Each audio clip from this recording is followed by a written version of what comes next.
Bismillahirrahmanirrahim. Assalamualaikum warahmatullahi wabarakatuh. Nama saya Khofawati Khairiyah, mahasiswi UIN Raden Fatah Palembang, program studi Ilmu Al-Quran dan Tafsir. Di sini saya akan menjelaskan mengenai dua materi, yakni yang pertama mengenai konstitusi di Indonesia beserta konsep dasarnya, dan yang kedua mengenai HAM dalam tinjauan Islam. Sebelum saya menjelaskan mengenai konstitusi di Indonesia, saya akan menjabarkan sedikit terlebih dahulu mengenai konsep dasar. Adapun kata konsep berasal dari bahasa Latin, yakni conceptum, yang berarti sesuatu yang dipahami. Dan menurut Aristoteles di dalam buku The Classical Theory of Concepts, ia menyatakan bahwasanya konsep adalah penyusun utama dalam pengetahuan ilmiah dan juga di dalam pemikiran manusia.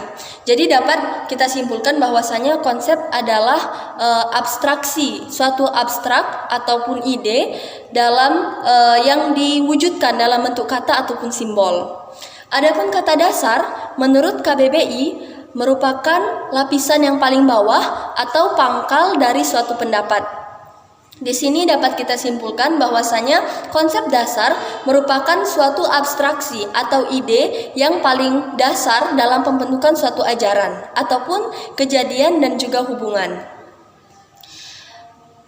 Menyangkut mengenai konstitusi di Indonesia, konstitusi itu sendiri merupakan suatu perundang-undangan dalam negara ataupun suatu norma yang menyangkut hukum politik yang dibuat oleh pemerintah yang dikodifikasikan di dalam dokumen tertulis. Adapun konstitusi di Indonesia adalah Undang-Undang Dasar 1945 atau yang disingkat dengan UUD 1945 yang disahkan oleh PPKI pada tanggal 18 Agustus 1945. Undang-Undang Dasar 1945 menjadi susunan yang paling tinggi ataupun derajat yang paling tinggi dari perundang-undangan lainnya. Konstitusi di Indonesia sebelumnya bukan hanya ini, akan tetapi ada beberapa konstitusi yang telah dipakai oleh negara Republik Indonesia. Di antaranya yakni ada 3 konstitusi di dalam 4 periode. Yang pertama, pada periode pertama pada tahun 1942 hingga 1945 Indonesia menggunakan konstitusi Undang-Undang Dasar 1945.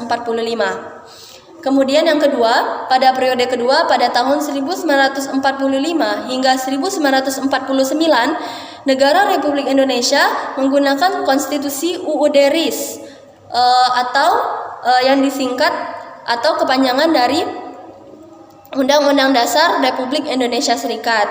Kemudian pada periode ketiga pada tahun 1949 hingga 1950 Indonesia menggunakan konstitusi UUDS 1950, yakni Undang-Undang Dasar Sementara Republik Indonesia. Kemudian pada periode keempat pada tahun 1950 hingga saat ini Indonesia kembali menggunakan Undang-Undang Dasar 1945 sebagai konstitusi.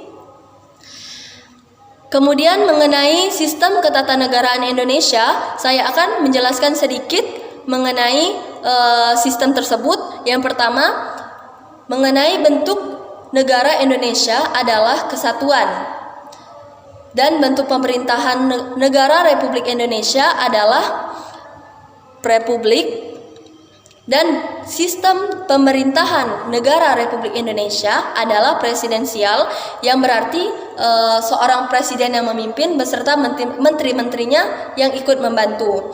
Dan cara pemilihan ataupun sistem politik di negara Republik Indonesia ini adalah demokrasi atau kedaulatan rakyat. Mungkin mengenai konstitusi di Indonesia mungkin hanya sekian, dan saya akan melanjutkan mengenai HAM dalam tinjauan Islam.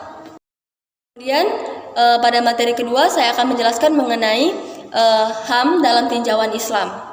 Sebelumnya kita harus mengetahui terlebih dahulu apa itu HAM.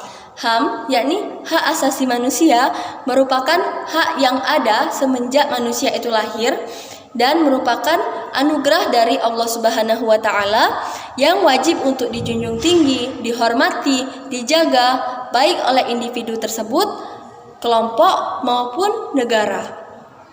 Sebagaimana Allah Subhanahu wa taala berfirman di dalam Quran surah Al-Isra ayat 70 yang berbunyi, A'udzu billahi minasy syaithanir rajim. Bismillahirrahmanirrahim. Walaqad karramna bani Adam wa hamalnahum fil barri wal bahri wa razaqnahum minat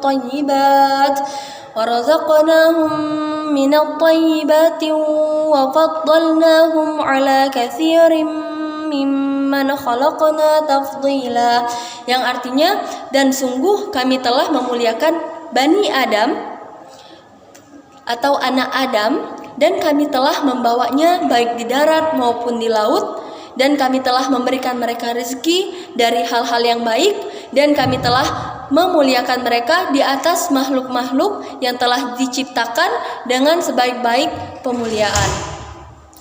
Kemudian mengenai HAM, di dalam Islam terdapat 5 hal pokok yang harus dijaga sebagaimana di dalam Ad-Daruriyatul Khamsah, yakni yang pertama mengenai hak untuk hidup, yang kedua hak persamaan derajat, yang ketiga hak memperoleh keadilan, yang keempat hak atas harta dan juga kepemilikan, dan yang kelima hak bebas beragama.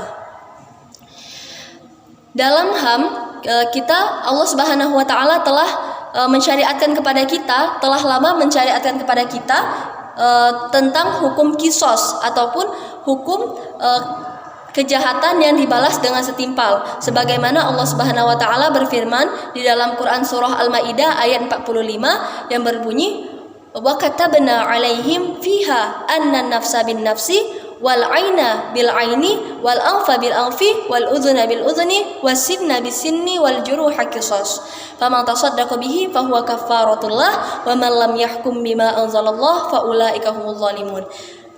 Pada ayat ini Allah berfirman, wa katabna 'alaihim fiha anna nafsa bin nafsi, dan kami telah menetapkan kepada mereka anna nafsa bin nafsi, sesungguhnya jiwa dibalas dengan jiwa. Apabila ada pelaku pembunuhan membunuh korban itu hingga menewaskan korban tersebut, maka keluarga korban mendapatkan hak untuk membunuh si pelaku. Wal aina bil aini, dan mata dengan mata, wal anfa bil anfi, dan hidung dengan hidung, wal udhuna bil udhuni, dan telinga dengan telinga, wal juruha qisas, dan luka pun ada kisosnya, ada balasannya. Faman tasaddaqa bihi fahuwa kafaratullah, barang siapa yang bersedekah atas itu, maka si pelaku tadi akan harus membayar kafarat ataupun denda. Hal ini dimaksudkan yakni apabila si keluarga telah mengikhlaskan si pelaku atas kejadian tersebut, maka si pelaku harus membayar denda ataupun kafarat terhadap keluarga korban.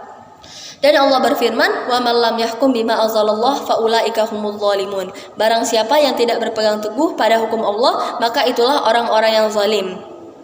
Dari sini kita dapat menyimpulkan bahwasanya kita selaku umat manusia dan juga umat muslim khususnya harus selalu berpegang teguh pada hukum Allah, pada Al-Quran, hadis. Hal ini dimaksudkan agar kita selalu mendapatkan hidup yang tenang, sentosa, sejahtera, dan juga kita selaku warga negara akan mencapai cita-cita bangsa kita, bangsa Republik Indonesia. Wallahu a'lam bishawab. Baiklah, mungkin hanya ini yang dapat saya sampaikan. Apabila ada kesalahan, saya mohon maaf, dan kepada Allah saya mohon ampun. Akhirul kalam, wabillahi taufiq wal hidayah, wa ridha wal inayah. Wassalamualaikum warahmatullahi wabarakatuh.